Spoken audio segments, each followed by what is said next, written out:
So, we're on a mission. We're on a mission to rescue some men to find out what happened. We started book 1 last week. We're going to do book 2 today.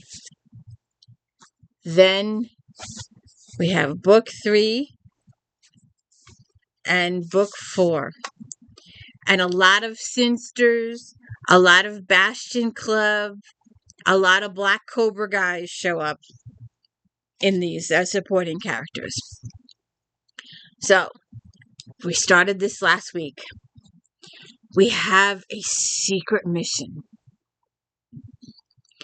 After a decade leading diplomatic voyages and covert missions for the Crown, Captain Robert Frobisher decides that establishing a home with hearth and wife should be his next challenge. But when an urgent summons arrives, Robert puts his wishes aside and agrees to set sail immediately.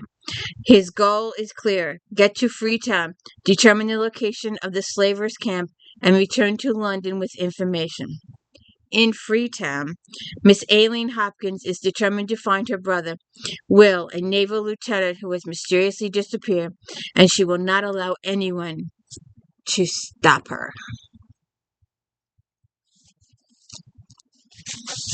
Chapter 1, May 1824. And let me remind you that all of these books take place at the same time. So what happens on Monday in book A needs to happen on Monday in book B. They are so intricately written. They are so awesome.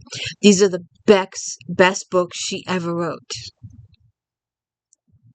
After this, she spent her whole career climbing that ladder.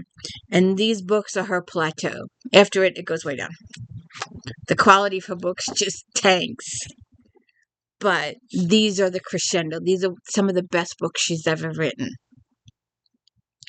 May 1824, London. Captain Robert Frobisher strolled at ease along Park Lane, his gaze on the rippling green canopies of the massive trees in Hyde Park. He steered his ship, the Trident, up the Thames on the previous evening tide. They'd moored at Frobisher and Sons' berth in Catherine's Docks, and after he dealt with all the associated paperwork, it had been too late to call on anyone. This morning he'd dutifully gone into the office in Burr Street as soon as the customary formalities had been completed, and the bulk of his crew released for the day.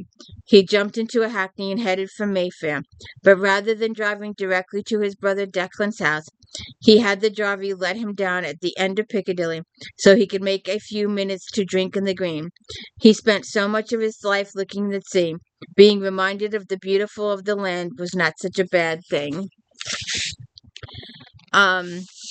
So Declan and Edwina resided at number 26. Looking down the street, Robert saw a black carriage pull up by the curb farther along. The gentleman who, with languid grace, stepped out of the carriage and straightened, was as tall as Robert, as broad and lean. Sable hair framed a face the features of which screamed his station. Wolverston. We remember him from the Black Cobra and the Bastion Club. Wolverston, more precisely his Grace, the Duke of Wolverstone, known in the past as Desile. Given Wolverston was plainly waiting to waylay and speak with him, Robert surmised that Wolverston's status as commander of the British agents outside of the Isles had at least temporarily been restored. Robert's cynical, world-weary side wasn't all that surprised to see the gentleman. As Robert neared, Wolverston nodded. "Frobisher." He held out his hand. Releasing Robert, Wolverston waved gracefully. "Allow me to present Viscount Melville, Lord First of the Admiralty." "Melville? What the devil's afoot?" Melville curtly nodded back, then drew in a pretentious breath. "Captain Frobisher, perhaps we should adjourn inside." His dark eyes met Robert's. "Your brother wouldn't be surprised to see you, but in deference to Edwina, we thought it best to await your arrival in the carriage." The notion that considered of Edwina's possible reaction held the power to influence Robespierre even that much, Robert thought not to grin. His sister-in-law was a duke's daughter and thus of the same social stratum as Wolverstone. Yet Robert wagered there was few pressures who Wolverstone would even think to tiptoe around. They're waiting outside. Ah, I see. From Declan's tone, Robert gathered that his brother was uncertain whether Wolverstone and Melville's appearance was good news or bad.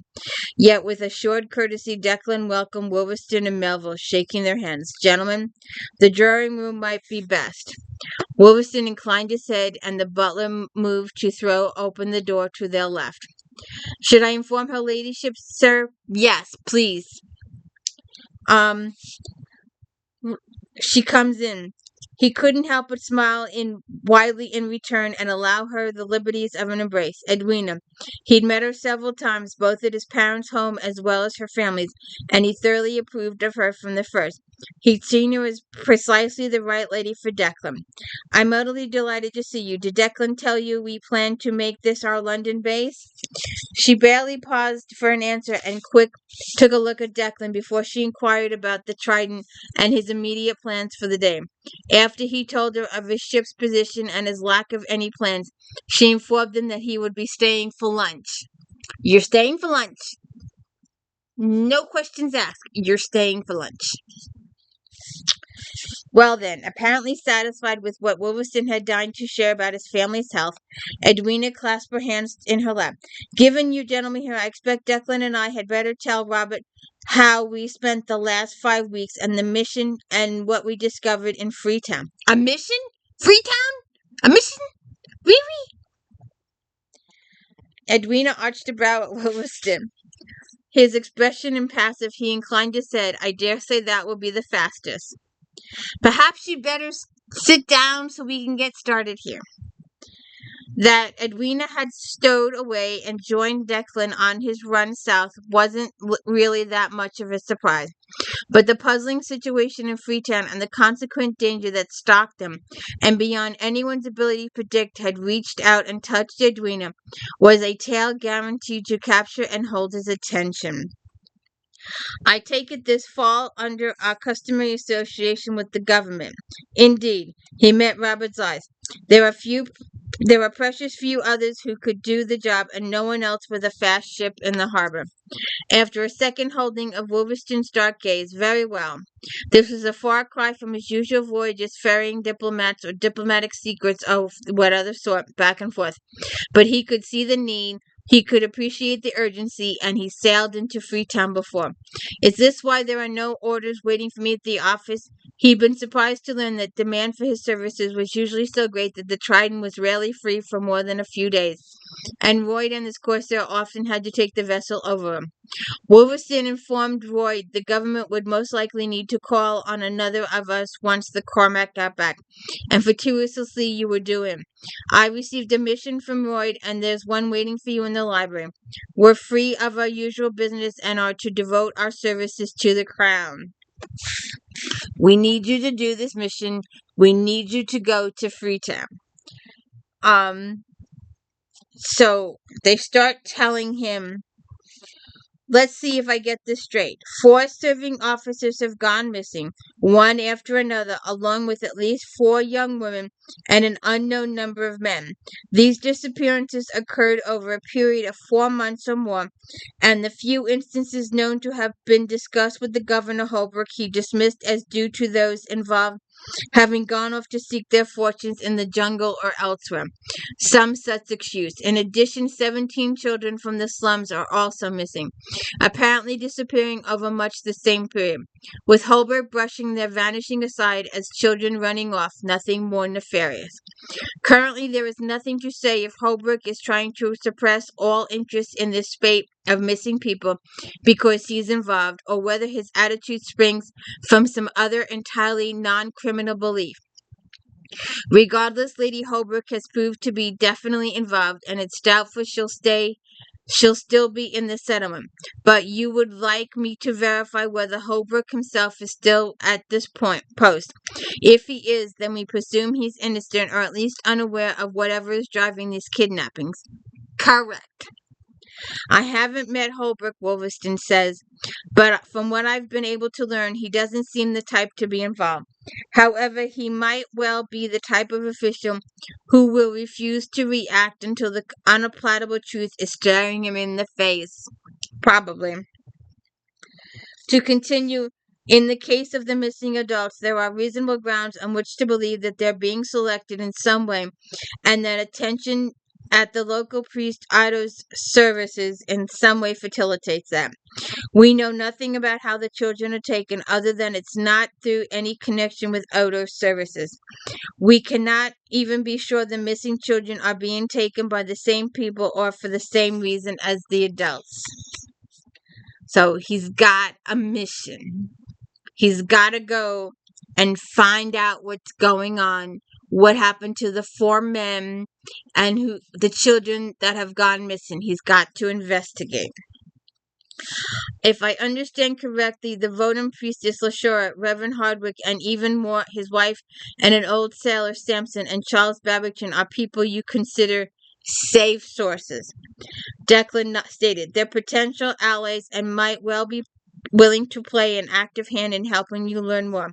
He met Robert's eyes, Babington especially. I believe he has a personal interest in one of the young women who has gone missing, but I didn't get a chance to pursue that or him further.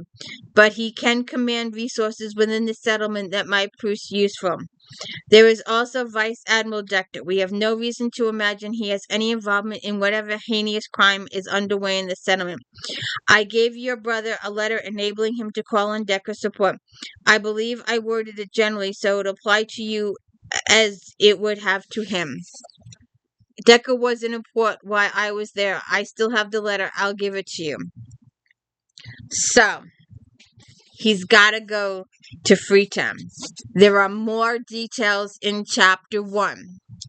But what we want to do, you'll check it out. Check out the additional details of the mission in chapter 1 that they're giving to Robert.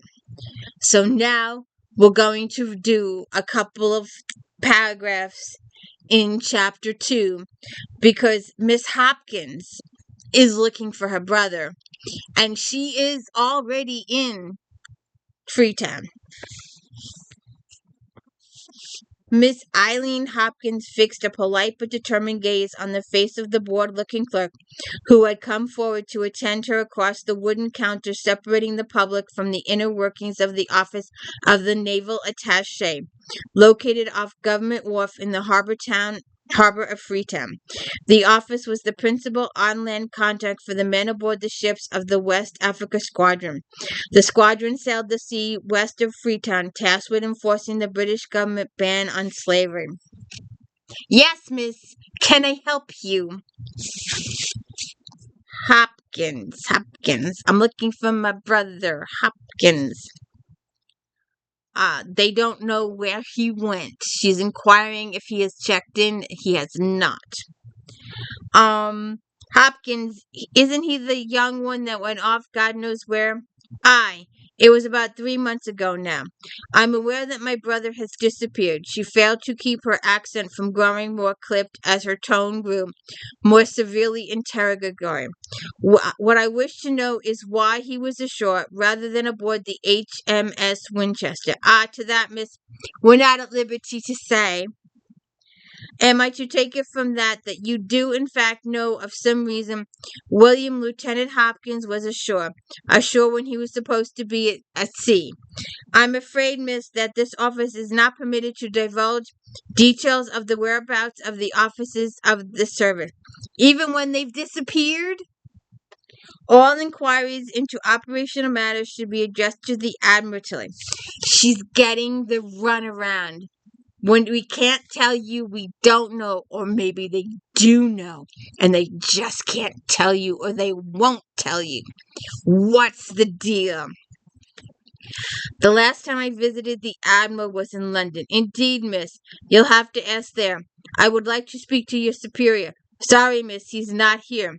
When will he return? I'm afraid I can't say, miss. Not at liberty to divulge his movements either? No, miss, we don't know. He's around the settlement somewhere. If you keep your eye open, perhaps you'll run into him. Ask at the Admiralty, a half a world away. Feeling her anger the worse, laced with real fear geysering inside, she cast the clerk still facing her a stony glare. Then she picked up her reticule, spun on her heels, and marched out of the office. And she's staying at a boarding house, a female boarding house. Had Will been dispatched in some secret mission, she thinks? Was that the reason he'd been ashore? Ashore long enough to have been captured and taken by the enemy? Aileen frowned. After a moment, she gathered her skirts and resumed her trek up to and around the corner into Water Street, the settlement's main thoroughfare. She needed to make several purchases in the shops lining the street before hiring a carriage to take her up Tower Hill to her lodgings. When she stopped, the obvious question revolved in her brain.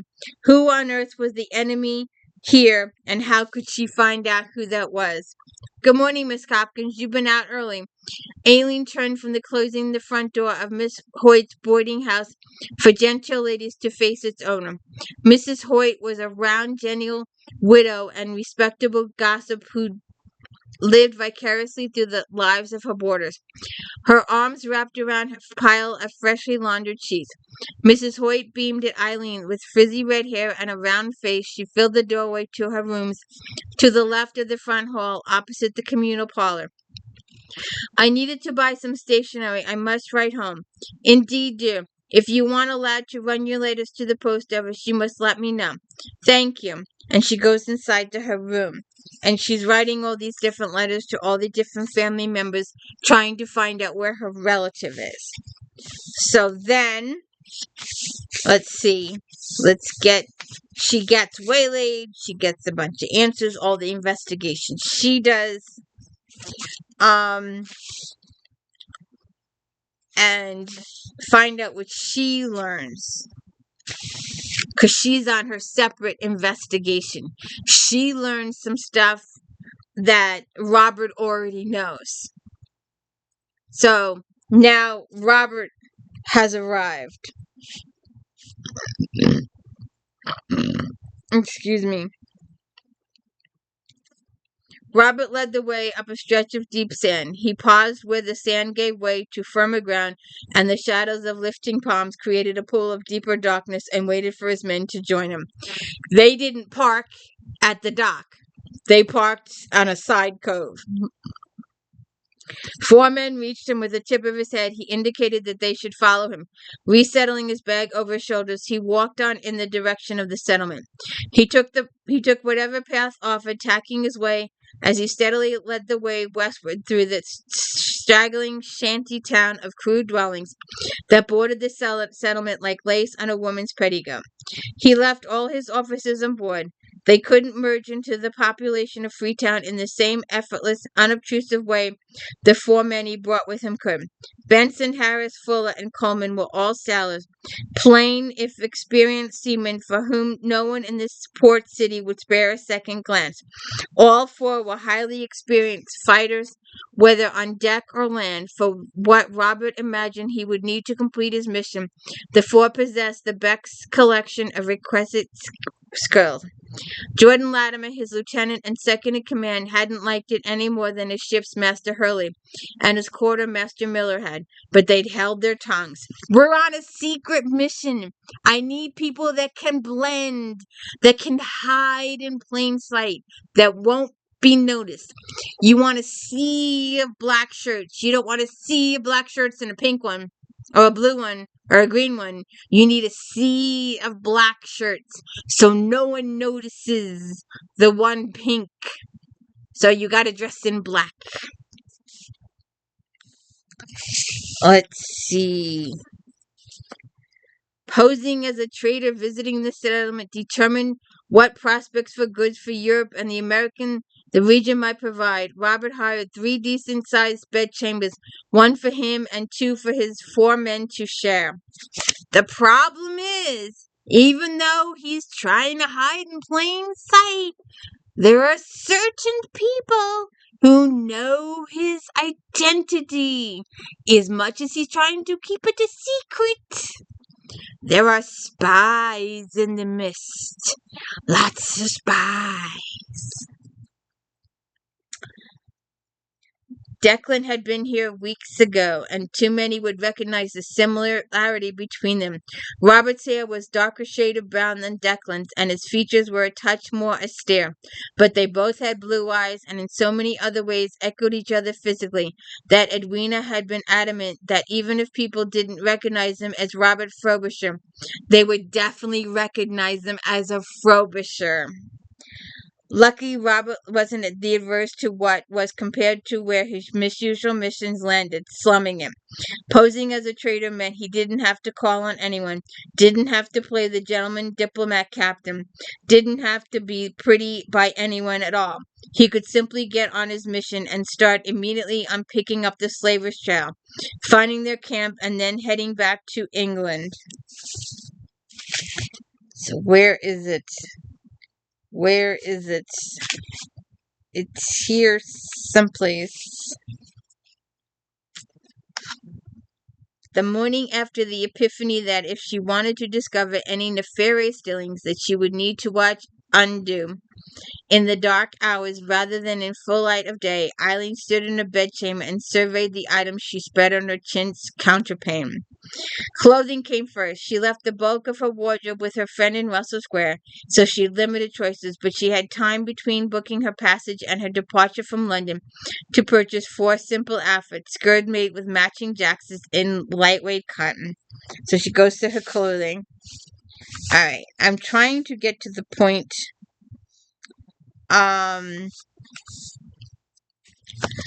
Okay, so she's going out. She has to find out where it's UNDOTO.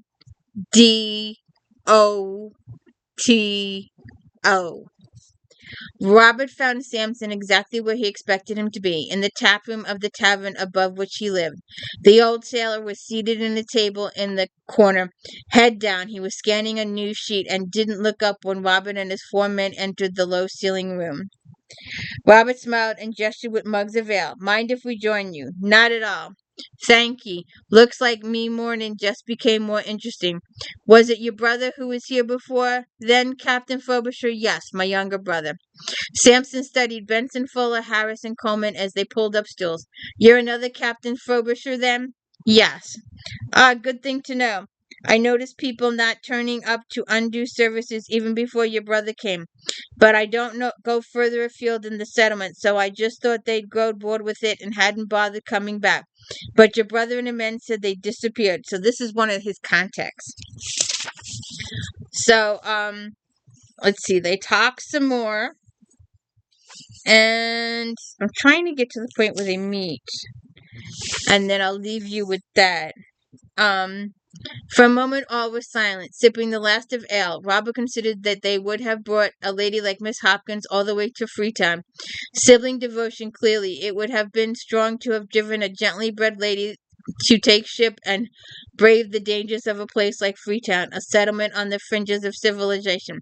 That Hopkins' sister was in the settlement, let alone determinedly asking questions, argued that convincing her to meekly step back, return to England, and leave the investigation to him wasn't going to be an easy task. That she found her way to Undo's services and Samson, and it sounded as if she concentrated her efforts on Undo and his church, suggested she might have intelligence too. So he's got to go find her, and he gets more details. There's lots of stuff going on there. So they got to go look for the sister, and they get lots of more information. And I'm trying to find when they meet. Let's see, a couple more pages. Oh, that's right. She's watching Undo. She's outside the church in the carriage.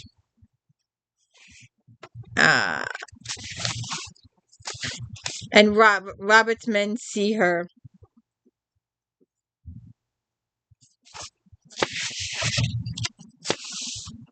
Oh, that's right. They took out the house. They took the house across the street to keep an eye on them.